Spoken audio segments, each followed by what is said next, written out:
Assalamualaikum warahmatullahi wabarakatuh. Perkenalkan kami dari kelompok 2 akan menjelaskan tentang pemilihan dan penggunaan kata atau diksi. Kelompok 2 terdiri dari yang pertama ada Sarmilawati, yang kedua ada saya sendiri Atika Wulandari, yang ketiga ada Imada Yoga, yang keempat ada Siti Khairunisa. Yang pertama menjelaskan pengertian diksi adalah saya sendiri. Diksi adalah pilihan kata. Maksud dari pemilihan kata adalah memilih kata yang tepat untuk menyatakan ide atau gagasan. Pilihan kata merupakan unsur yang sangat penting karena bahasa terjadi dari kata-kata. Kata-kata membentuk kelompok kata, kalimat, ataupun wacana berdasarkan kaidah bahasa. Setiap kata terdiri atas dua aspek, yaitu bentuk dan makna. Bentuk merupakan sesuatu yang dapat diindrai, dilihat, atau didengar. Makna merupakan sesuatu yang dapat menimbulkan reaksi dalam pikiran kita karena rangsangan bentuk. Yang kedua ada penggunaan kata. Penggunaan kata adalah memperhatikan pemakaian kata dan kaidah bahasa yang berlaku pada bahasa yang digunakan untuk dapat menghasilkan penggunaan bahasa yang baik, benar, dan cermat. Dalam penggunaan kata yang terdiri atas bentuk atau makna, harus mempertimbangkan berbagai faktor di luar kebahasaan. Faktor tersebut sangat berpengaruh pada penggunaan kata karena kata merupakan tempat menampung ide atau gagasan. Berdasarkan hal tersebut, untuk menyatakan gagasan atau ide, diperlukan ketepatan kata yang mengandung gagasan atau ide yang disampaikan, kesesuaian kata dengan situasi bicara dan kondisi pendengar atau pembaca. Selanjutnya ada ketepatan pilihan kata. Hal-hal yang harus diperhatikan dalam pemilihan kata yaitu yang pertama ada kata yang bermakna denotatif atau konotatif. Yang kedua ada kata yang bersinonim dan berantonimi. Yang ketiga ada konkret dan abstrak. Yang keempat ada kata yang umum dan kata khusus. Yang kelima kata yang mengalami perubahan makna. Yang keenam kata dengan ejaan yang mirip. Yang ketujuh kata ciptaan sendiri. Yang kedelapan kata ungkapan atau idiom. Yang kesembilan kata yang singkat dan tak singkat. Selanjutnya kata yang bermakna denotatif atau konotatif. Makna denotatif adalah makna dalam alam wajar. Makna wajar ini adalah makna yang sesuai dengan apa adanya. Contoh kata makan dalam makna denotatif berarti memasukkan sesuatu ke dalam mulut, dikunyah dan ditelan. Makna konotatif. Makna konotatif adalah makna asosiatif, makna yang timbul sebagai akibat dari sikap sosial, sikap pribadi, dan kriteria tambahan yang dikenakan pada sebuah makna konseptual. Contohnya, kata makan dalam makna konotatif berarti untung atau pukul. Selanjutnya ada kata bersinonim. Sinonim adalah dua kata lebih yang pada asasnya mempunyai makna yang sama, tetapi bentuknya berlainan. Sinonim dipergunakan untuk mengalih-alihkan pemakaian kata pada tempat tertentu, sehingga kalimat itu tidak membosankan. Contoh kata cerdas dan cerdik. Kedua kata ini bersinonim, tetapi kedua kata tersebut tidak persis sama. Kata-kata lain yang bersinonim ialah agung, besar, raya, mati, mangkat, wafat, meninggal, cahaya, sinyal, penelitian, dan penyelidikan.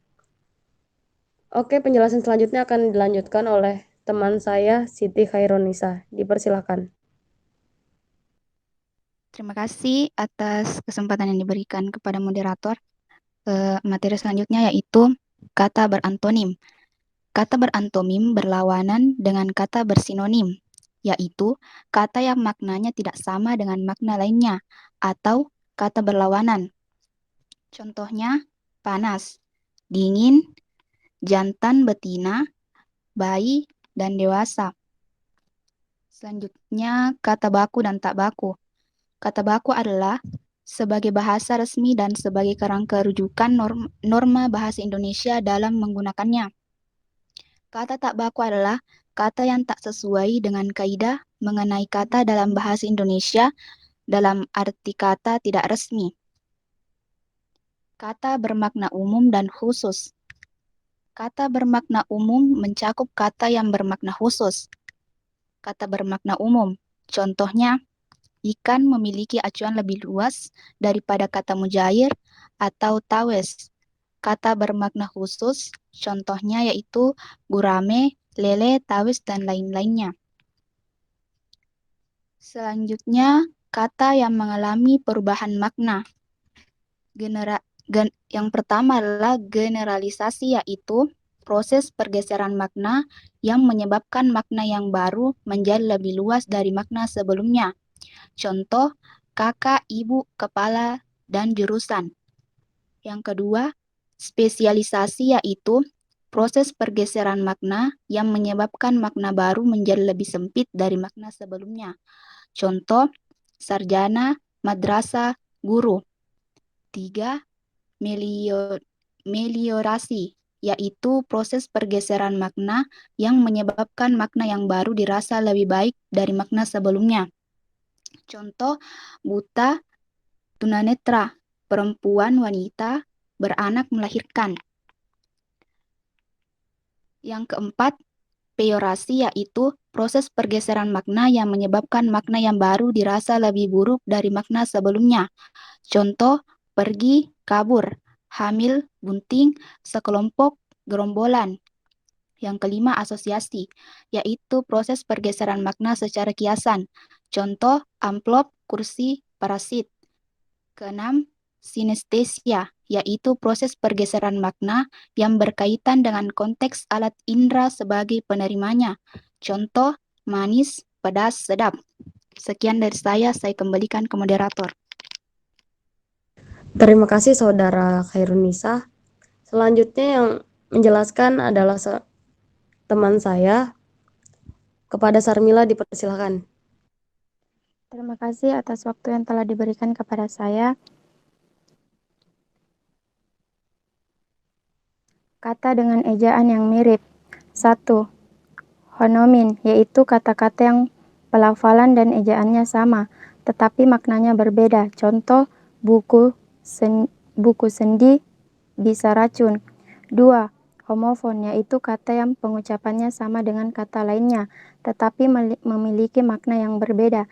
Contoh, bang-bang, masa, sanksi. Ketiga, homograf, yaitu kata-kata yang memiliki ejaan sama, tetapi pelafalan dan makna berbeda. Contoh, teras, mental, tahu.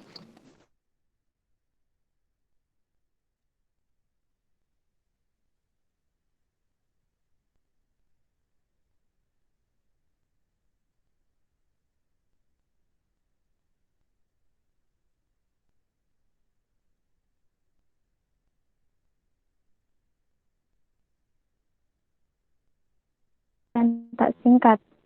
Demi ketepatan pilihan kata, sebaiknya memilih kata atau ungkapan yang lebih singkat. Contoh, membuat betul menjadi membetulkan, memberikan informasi menjadi menginformasikan, memberikan saran menjadi menyarankan. Kesesuaian pilihan kata.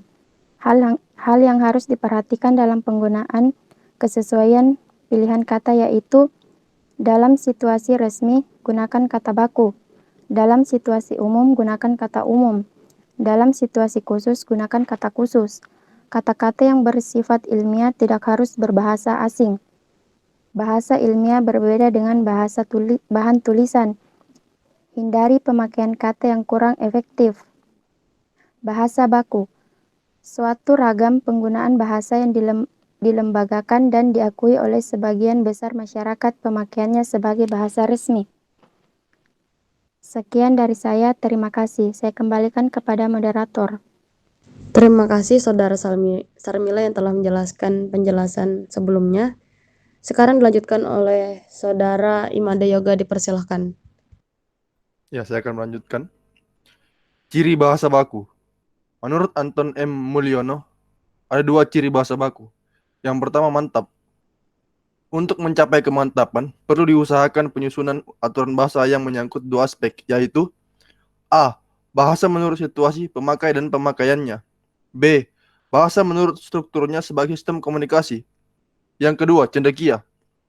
Bahasa Indonesia harus mampu mengungkapkan proses pemikiran yang rumit dalam berbagai bidang ilmu. Fungsi bahasa baku. Yang pertama, fungsi pemersatu. Karena bahasa merupakan wahana dan pengungkapan kebudayaan nasional, 2. Fungsi penanda kepribadian. Indonesia membedakan dirinya dengan menggunakan bahasa Indonesia sebagai identitas bangsa. Ketiga, fungsi penambahan wibawa.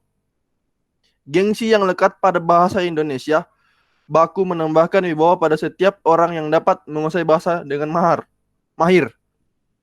Keempat, fungsi kerangka acuan merupakan ukuran tentang tepat atau tak tepat pemakaian bahasa dalam situasi tertentu. Bahasa tidak baku, yaitu suatu ragam penggunaan bahasa yang tidak dikembangkan dan ditandai oleh ciri-ciri yang menyimpang dari aturan bahasa baku dan dipakai dalam situasi tidak resmi. Contoh kata baku dan tak baku. Kata baku, kemarin, tidak baku, kemarin. Kata baku mengubah, tidak baku merubah. Kata baku di samping, tidak baku di samping. Kata baku pertanggungjawaban, tidak baku pertanggungan jawab. Kata baku belum mengenal, kata tak baku belum kenal. Kata baku mengonsumsi, kata tidak baku mengkonsumsi. Kata baku mengordinasi, kata tidak baku mengkoordinasi. Kata baku menyukseskan, kata tidak baku mensukseskan. Kata baku kait mengait, kata tidak baku kait mengkait. Kata baku hakikat, kata tidak baku hakikat. Kata baku hipotesis, kata tidak baku hipotesa. Kata baku komersial, kata tidak baku komersil. Kata baku melegalkan, kata tidak baku melegalisasi. Kata baku aksesori, kata tidak baku aksesoris. Kata baku aktivitas, kata tidak baku aktivitas. Kata baku akuarium, kata tidak baku akuarium. Kata baku azan, kata tidak baku adzan. Kata baku azas, kata tidak baku asas. Kata baku Cina, kata tidak baku Cina. Kata baku Februari, kata tidak baku Februari. Kata baku ijazah, kata tidak baku ijazah. Kata baku izin, kata tidak baku izin. Kata baku mempercayai, kata tidak baku mempercayai. Kata baku mempengaruhi, kata tidak baku mempengaruhi. Kata baku memerkosa, kata tidak baku memperkosa. Kata baku zaman, kata tak baku zaman. Kata ilmiah dan kata ilmiah adalah kata-kata yang biasa digunakan dalam lingkungan ilmiah dan dunia pendidikan. Pada umumnya, kata populer adalah kata yang biasa digunakan di kalangan masyarakat pada umumnya. Contohnya sebagai berikut. Kata ilmiah, dampak, formasi, frustasi, pasien, volume, koma. Kata populer, akibat, kendala, hambatan, susunan, kecewa, orang sakit, isi, dan sekarat. Sekian dan terima kasih. Saya kembalikan ke moderator. Terima kasih kepada Made dan terima kasih juga kepada teman-teman yang telah menjelaskan materi yang kita sampaikan. Demikian penyampaian dari kami, semoga dapat diterima. Jika ada pertanyaan ataupun saran, silahkan sampaikan di grup WhatsApp yang telah tertera. Sekian, terima kasih. Wassalamualaikum warahmatullahi wabarakatuh.